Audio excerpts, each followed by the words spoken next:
El inicio del ciclo industrial salitrero en Chile comienza al interior de la región de Antofagasta, cuando el explorador chileno José Santos Sosa descubre un manto de salitre en el Salar del Carmen en 1866, y en septiembre del mismo año logra adjudicar legalmente la concesión de los terrenos salitreros de la zona, junto al ingeniero Francisco Puelma.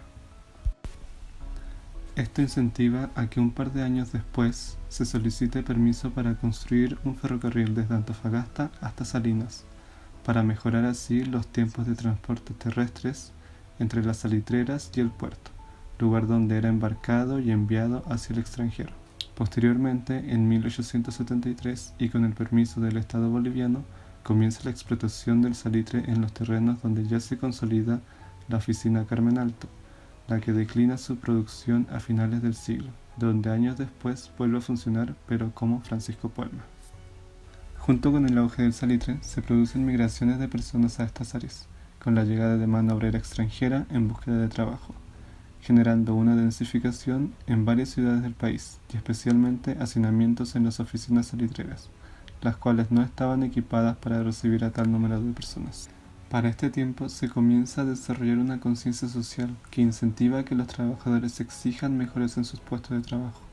Con el pasar del tiempo y al no cambiar esta situación, se suscita una seguidilla de movimientos obreros a finales del siglo XIX e inicios del siglo XX, exigiendo directamente al Estado cosas como la implementación de una media hora para almorzar, mejoras en la salubridad, acondicionamiento de recintos para escuelas, entre otras. Bajo este contexto sociopolítico en el cual se estaba constituyendo la oficina Francisco Puelma en 1907, de cierta forma toman en consideración algunas demandas y son implementadas de forma urbanística dentro del plan maestro de la salitrera, con el fin de mejorar el estándar de los trabajadores, implementando equipamientos como baños comunitarios, escuelas públicas, hospital, maternidad, farmacias y filarmónicas, las que otorgan mayor servicio a la vida obrera. Otra situación que marcó el desarrollo de la industria calichera es el comienzo de la Guerra Mundial, en julio de 1914, y su posterior finalización.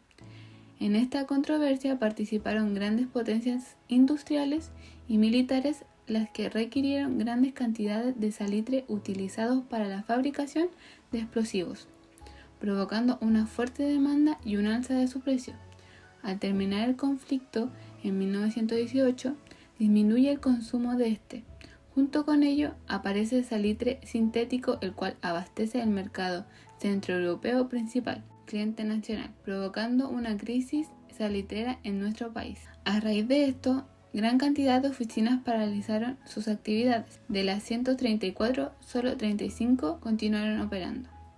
En la oficina Francisco Puelma, gracias a las grandes ventas que hubo en este periodo y el cambio de dueño en el año 1919, permitió que el establecimiento fuera actualizado y adquirido las últimas mejoras y innovaciones al sistema Changs. Así, continúa destacándose por su alta capacidad productiva. Años después, fue superada al entrar en funcionamiento la oficina Chacabuco en 1924. El auge salitrero en Sudamérica para los años 30 comienza a finalizar, concluyendo el ciclo expansivo del salitre en Chile. Esto ocasiona que para 1932 la oficina Francisco Puelma apague sus fuegos. En el plano urbano, la organización de este asentamiento considera la topografía del terreno en base a la pendiente de oriente a poniente para disponer la línea férrea paralela a la cota, siendo esta un eje que separa algunas viviendas de la zona industrial.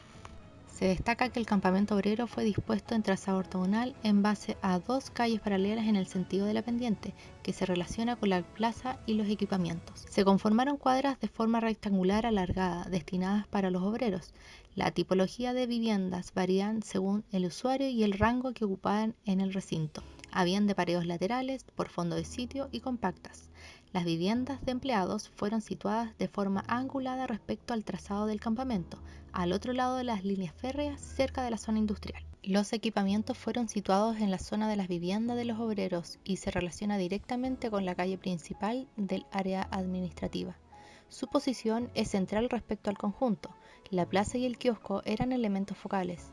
Alrededor de estos se encontraba la pulpería, el mercado, filarmónica, baños comunitarios, biblioteca y la escuela pública, que fue fruto de las peticiones de las huelgas de los trabajadores que pedían educación.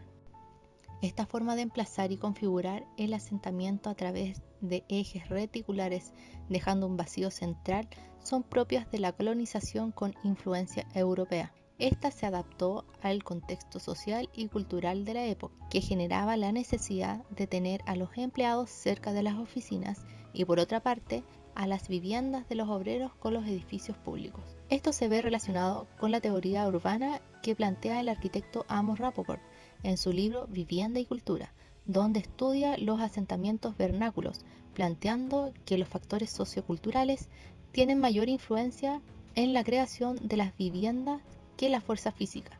Su forma y su organización están configuradas por la cultura en donde se ubican. Por otra parte, en su libro El significado del entorno construido, habla del estudio del espacio con los diferentes acercamientos al significado del entorno y su relación con las personas, en la cual compara las señales del entorno con la comunicación no verbal, donde se llega a entender el entorno mediante la asociación. Otro punto que menciona es la organización espacial a pequeña escala, el cual puede comunicar el significado de diferentes elementos presentes. Al analizar la estructura y configuración espacial del asentamiento influenciada por la época y la forma de hacer ciudad de los extranjeros dentro del país, nos podemos hacer una idea del estilo de vida que tenían, con dinámicas muy rutinarias, espacios de encuentro reducidos y adaptación a la infraestructura a los materiales disponibles del lugar. Pero las proporciones de las calles y los ingresos de las casas ubicados en la línea edificatoria no respondían a los vientos arenosos que se levantaban en la pampa, y la ausencia de aleros en el conjunto hicieron más dura la vida bajo el implacable sol, por lo que era de esperar que este asentamiento no trascendiera posterior a su cierre.